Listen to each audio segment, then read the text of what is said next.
शिव पुराण कहती है कि दो चीजें हैं, एक है अपना कर्म, दूसरा है अपना भाग्य।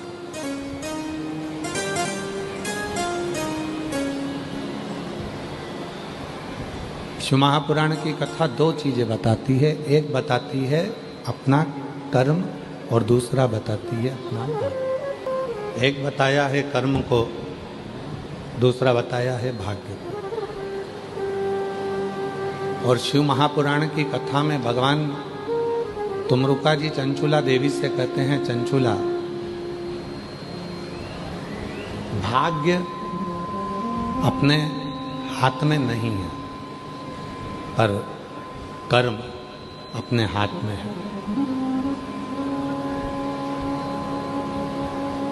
और यदि कर्म हमारे हाथ में है, कर्म हम अच्छा करेंगे, कर्म यदि हमारे हाथ में है और हम श्रेष्ठ कर्म करेंगे, तो ये पक्का है चंचुला कि भाग्य वही लिखा जाता है जो हम अपना कर्म में करते हैं, वही भाग्य। लोग कहते हैं भाग्य लिखने वाला विधाता होता है, लोग कहते हैं भाग्य लिखने वाला विधाता होता है, पर शिव महापुराण की कथा कहती है भाग्य लिखने वाला विधाता नहीं, हमारा खुद का कर्म होता है। कोई दूसरा नहीं है, कोई दूसरा उस भाग्य को लिखने वाला नहीं होगा। भाग्य को लिखने वाला हमारा कर्म ही होगा। कैसा कर्म कर रहे हैं, किस तरह का कर्म कर रहे हैं, क्या कर्म कर रहे हैं, ये आप पर निर्भर करता है। एक व्यक्ति था, रोज मंदिर जाता, रोज जाता और भगवान से कहता कि मैं कोई काम नहीं करूंगा। ये उसी में की बात है जैसे लोग कहते हैं कि हे भगवान मुझे लक्ष्मी दो, और भगवान कहते हैं मैं लक्ष्मी तुझे दूंगा पर पहले तू दान तो कर। लोग कहते हैं भगवान तुम मुझे लक्ष्मी दो तो मैं दान करूं, और लक्ष्मी कहती है तू दान कर तो मैं आऊं।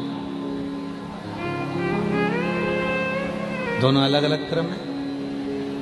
केवल मंदिर जाओगे, केवल कथा में चले गए या मंदिर चले गए या तीर्थ चले गए या संतों के पास चले गए या किसी गुरु जी के पास चले गए, तो क्या तुम्हें फल मिलेगा?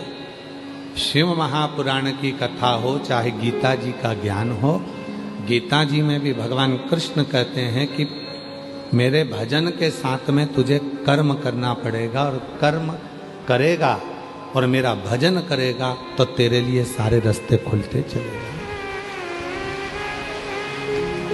सारे मार्ग खुलते चले जाएंगे। तो कर्म ना करे, तो काम ही ना करे और सोचे कि बस मेरा भला हो जाए, कहीं से मुझे वैभव मिल जाए, धन मिल जाए, संपदा मिल जाए, सत्ता मिल जाए, सब कुछ मुझे प्राप्त हो जाए, तो वो नहीं।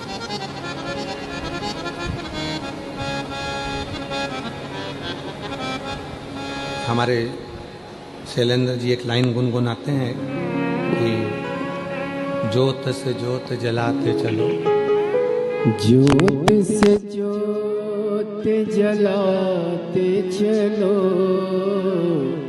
ज्योत से ज्योत जलाते चलो,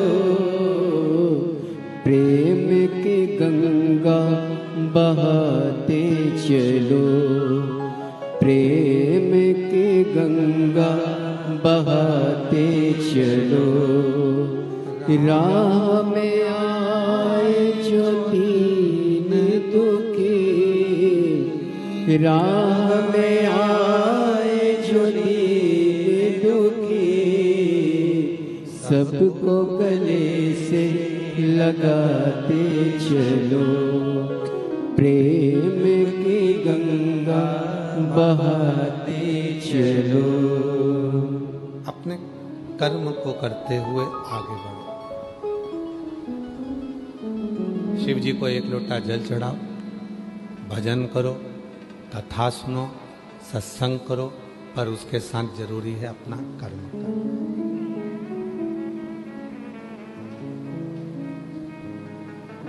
कर्म ही नहीं करोगे और दोष परमात्मा को दोगे तो वो ठीक नहीं,